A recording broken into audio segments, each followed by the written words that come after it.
Student. Good morning. আচ্ছা, তোমরা কেমন আছো? ভালো। আচ্ছা, এখন তো তোমাদের সামার ভ্যাকেশনের বন্ধ ছিল। সামার ভ্যাকেশনে কি কি করেছো, কি কি ফলটা খেয়েছো?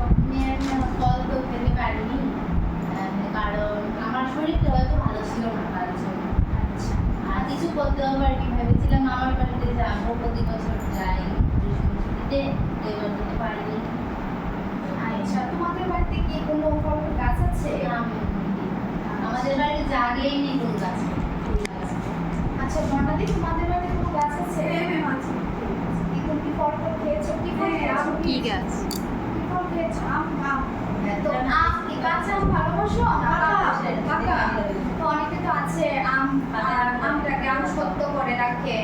তারপর কাঁচা আম খেতে ভালোবাসে, কেউ কেউ পাকা আম খেতে ভালোবাসে, আবার কেউ আমটাকে আচার করেও রাখে ভাত দিয়ে খাওয়ার জন্য। তো তোমরা কোন আমটা ভালোবাসো? আমি পাকা আমটা ভালোবাসি। আচ্ছা, তুমি কি আম ভালোবাসবে সুমিতা? কাঁচাও ভালোবাসি, পাকাও ভালোবাসি। ঠিক আছে। আচ্ছা, তো আজকে আমি তোমাদের পড়াবো আমের খুশি, ঠিক আছে? হুম।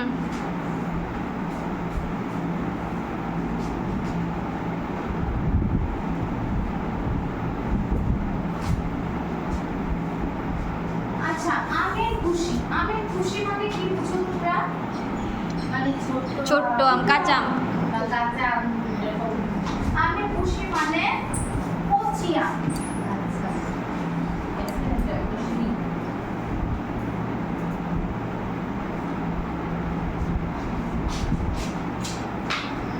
তো, আমের খুশি যে কবিতা গল্পটা তা লিখেছে কে লিখেছে? বিভূতিভূষণ বন্দ্যোপাধ্যায়। কে লিখেছে? বিভূতিভূষণ বন্দ্যোপাধ্যায়।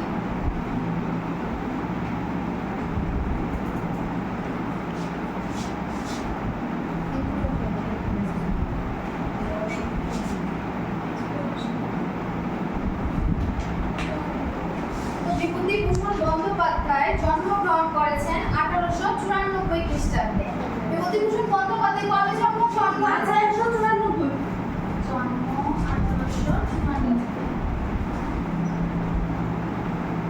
1894 খ্রিস্টাব্দে জন্মগ্রহণ করেছেন। কোথায় জন্মগ্রহণ করেছেন? পশ্চিমবঙ্গের 24 পরগনার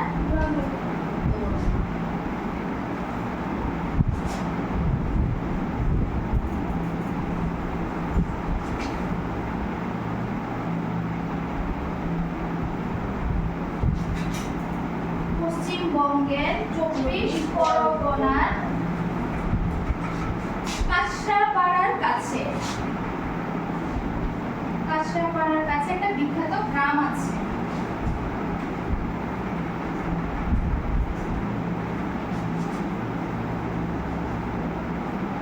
কাছে পুরাতিপুর গ্রামে, ঠিক আছে?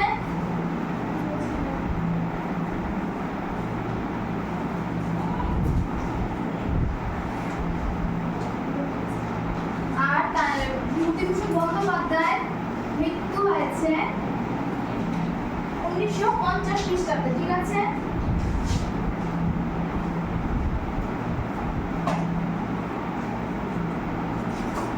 তো গল্পটির নাম কি? আমের খুশি। আমের খুশি। লিখেছিলেন কে? আর জন্মগ্রহণ করেছেন কবে তিনি? তিনি জন্মগ্রহণ করেছেন কবে?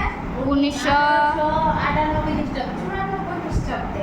সরি, তারপর আর মৃত্যুবরণ করেছেন 1950 খ্রিস্টাব্দে, ঠিক আছে? হুম এখন আমি তোমাদের গল্পটা পড়িয়ে বুঝাবো, ঠিক আছে? হুম। সকালবেলা 8টা কি 9টা? সকালবেলা আমি একটু আজ শুনতে চাচ্ছি। ঠিক আছে, যাও, তাড়াতাড়ি আসো।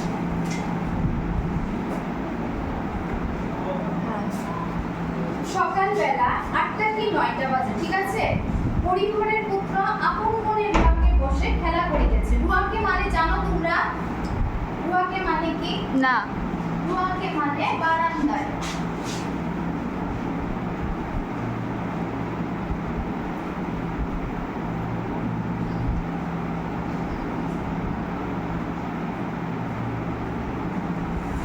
রুয়াকে মানে বারান্দায়। এমন সময় তাহার দিদি দুর্গা উঠানে কাঁঠালতলা হইতে ডাকিল। তো ও অপু চ্যান, অপুর দিদি দুর্গা। দুর্গার বাড়িতে একটা উঠান আছে, উঠানের মধ্যে একটা কাঁঠাল তোলা মানে কাঁঠাল গাছ আছে আর কি। তো কাঁঠালের নিচ থেকে ডাকলো অপু, ওই অপু মানে ভাইকে ডাকলো, এই অপু, অপু এখানে আয়। সে তখন বাড়ি ছিল না, মানে দুর্গা এতক্ষণ বাড়িতে ছিল না। কোথা হইতে এই মাথা আসিল, তো হঠাৎ কোথা থেকে জানি সে আসলো। তাহার স্বর একটু সতর্কতায় মিশ্রিত। দুর্গার বয়স 10-11 বছর হইল, মানে দুর্গা চ্যান, দুর্গার বয়স ছিল 10-11 বছর। দুর্গার বয়স কত ছিল? 10-11 দুর্গার বয়স 10-11 10-11 বছর।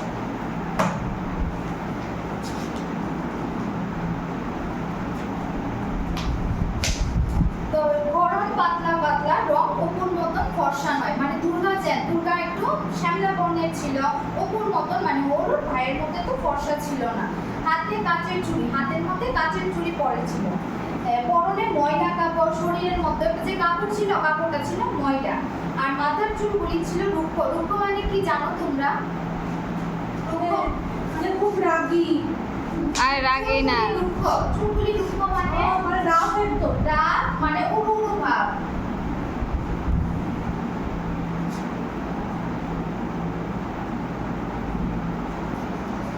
মুখে বাতাস উড়িতেছে, যেমন চুলগুলি এতই রাগ ছিল, এতই রুক্ষ ছিল, বাতাসে চুলগুলি উঠতে লাগলো দুর্গার। ওপর মতন চোখগুলি বেশ ডাগর ডাগর। ডাগর ডাগর মানে কি? বড় বড়। বড় বড়।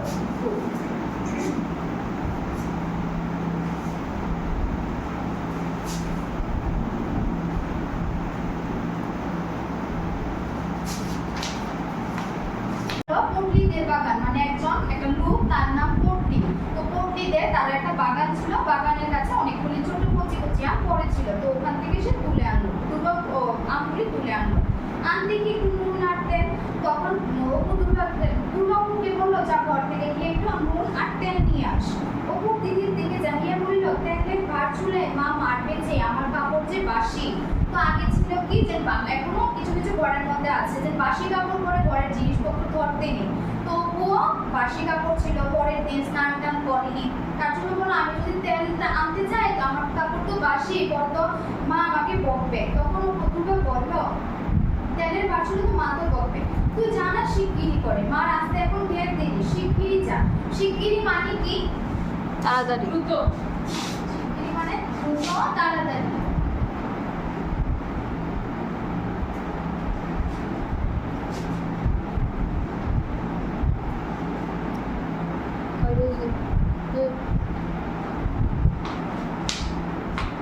শিগগিরি মানে দ্রুত, তাড়াতাড়ি। তুই যা শিগগিরি, মার আসতে এখন ঢের দেরি, মার তো আসতে দেরি, একটু তাড়াতাড়ি নিয়ে আস। অপু বলিল, নারকেলের মালাটা আমায় দে। তখন অপু বললো যে আমি তো হাতে করে নিয়ে আসতে দেখি, এবার লোক বলো তো মালাটাই আমার কাছে দিয়ে দে, আমি এটা তো মিক্স করে নিয়ে আসবো, ওতে ঢেলে একবারে নিয়ে আসবো। তুই খিড়কি ধরে গিয়ে দেখ মা আসছে কিনা। তখন বললো দুর্গা মানে দিদিকে বললো, তুমি যাও, তুমি কি আগে ধরে দেখো মা আসছে কিনা, এই ফাঁকে আমি ঘর থেকে গিয়ে তেল আর নুনটা নিয়ে আসছি। দুর্গা নিম্ন শরীরে বলিল, তেল টেল যেন মেঝেতে ঢালিস নে। মেঝেতে মানে কি? মাঝখানে। মেঝেতে মানে মাটি, মাটির উপরে।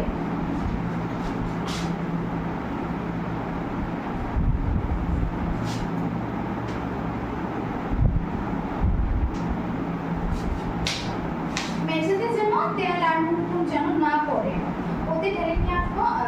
ঢালিসে সাবধানে নিবি, নইলে মা টের পাবে। যদি মাটিতে পড়ে তাহলে তো মা মুছে ফেলবে, তার জন্য বললো মাটিতে যেন না পড়ে। তুই তো একটা হাবা ছেলে, হাবা ছেলে মানে, হাবা মানে কি? বোকা ছেলে। বোকা।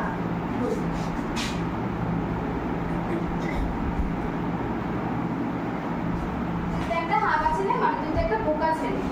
অপু বাড়ির মধ্যে হইতে বাহির হইয়া আসিলে দুর্গা তার হাত হইতে মালা লইয়া আঙ্গুলি বেশ করিয়া মাখিল। তো অপু যখন ঘর থেকে আঙ্গুলি নিয়ে আসলো, তেল টেল নুন টুন মিশিয়ে, তখন বোন দুর্গা এসে আঙ্গুলি নিল, বলিল নে হাত পাত। তো সুন্দর করে মেখে থেকে ভাইকে বললো, এই অপু নে হাত পাত।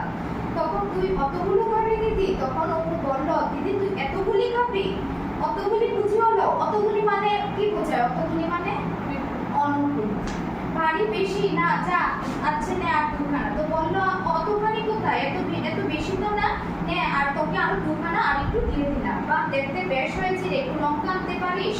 তখন দুর্গা বললো যে দেখতে তো এটা খুব সুন্দর দেখাচ্ছে, দেখতে খুব ভালো লাগছে, যদি একটা লঙ্কা হতো আরো ভালো হতো, তুই কি একটু লঙ্কা আনতে পারবি? সরি আর একখানা দেবো, তাহলে যদি তুই লঙ্কাটা এনে দিস তাহলে তোকে আরেকটু দেবো। লঙ্কা কি করে বাড়বো দিদি, মা যে তক্তার উপর রেখে দেয়, আমি যে নাগাল পাইনি, বলে আমি তো মানে লঙ্কাটা যে আনবো এটা একটা তক্তার উপরে, তক্তা মানে অনেকে রান্না করে থাকবে দেখবে এগুলো এরকম তক্তা থাকে, তো ও তো ছোট, ও কি করে লাগার পাবে, লাগার না করলে তো আনতেও পারবে না, তো অনেক উপরে। তবে থাকে যাক, তখন দিদি দুর্গা বলো যে থাকে যাক আর লাগবে না, আবার হবে না আনবো এখন। কুটিতে দুবার ধারের আম গাছটা ফুটি যা পড়েছে দুপুরে ওদের তলায় ছড়ে পড়ে, তো বললো এখন থাক বাদ দে, আবার যখন আনবো তখন নিয়ে আসবো, তখন সুন্দর করে খাবো। খিড়কি দৌড় জন্নাথ করিয়া মাসি ঠিক আছে, খিড়কি দৌড় জন্নাথ করিয়া খুলিবার শব্দ হইল, একটু পরেই সর্বজয়ার গলা শোনা গেল দুর্গা ও দুর্গা। তো হঠাৎ করে খিড়কি মানে দরজার শব্দ হলো, মা হঠাৎ করে মা আসছে, মা ডাকছো এই দুর্গা দুর্গা, পরে বের করে তো মা রেশন যদি সন্তান কেনা দেখে জিজ্ঞাসা করবো কোথায় গিয়েছে, তো বললো এই দুর্গা দুর্গা।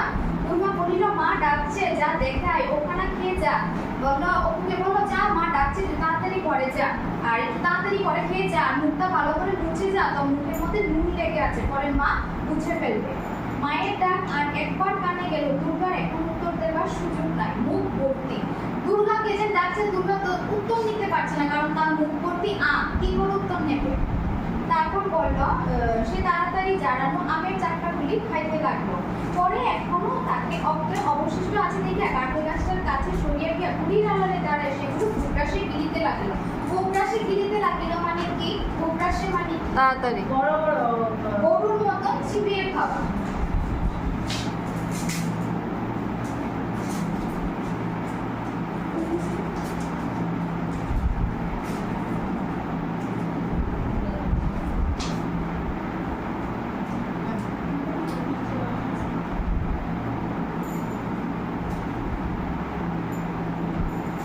ভোগরাসের মানে হলো গরুর মতো চিবিয়ে খাওয়া। মায়ের ডাক শুধু নাই, তাই করতে চাকরাগুলো খাইতে লাগলো।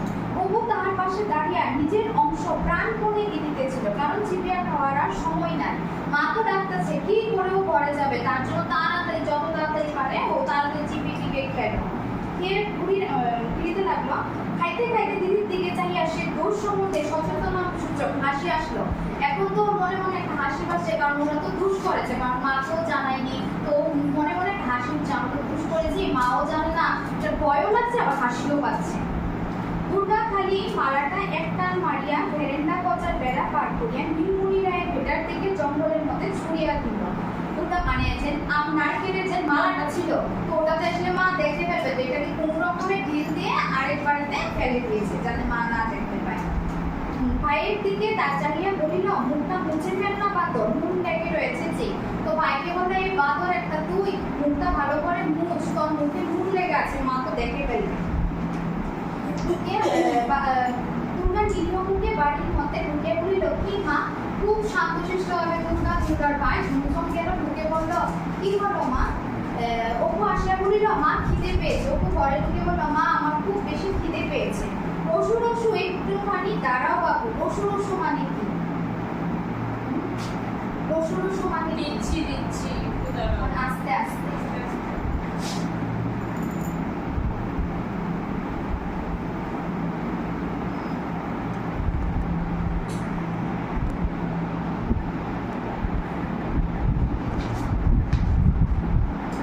মানে আস্তে আস্তে। তারপর একটুখানি হাত ছিঁড়তে দাও, হাত চিরাতে দাও। তখন মা বললো একটুখানি দাঁড়াও, আমাকে একটু চিরাতে দাও। তোমাদের রাত দিন খিদে আর রাত দিন খাই ফরমাস। ও দুর্গা দেখতো বাচ্চাটা হাত পাচ্ছে কেন, বলো রোজ দিন তোদের একটা খিদে লাগছে, এই তোদের চলতে থাকে। আর দুর্গাকে বললো দেখ কে বাচ্চাটা হাত পাচ্ছে কেন, বাচ্চাটা চিল্লাচিল্লি করছে কেন, কে বাচ্চাটাকে দেখ। দুর্গা নিজের হাত পাতিয়ে সংকুচিত করে বলিল চাল ভাজার নেই মা। তখন দুর্গা আচ্ছা ঠিক আছে, এখন আমি তোমাকে যতটুকুটা পড়ালাম এখান থেকে তোমাদের প্রশ্ন করবো, ঠিক আছে। তো আমের কুশি যে গল্পটা, আমের কুশি মানে কি? কুচিয়া কুচিয়া। কুচিয়া আচ্ছা, আমের কুশি কে লিখেছে? বিভূতিভূষণ বন্দ্যোপাধ্যায়। আর বিভূতিভূষণ বন্দ্যোপাধ্যায়ের জন্ম কত খ্রিস্টাব্দে? 1890। আর মৃত্যু?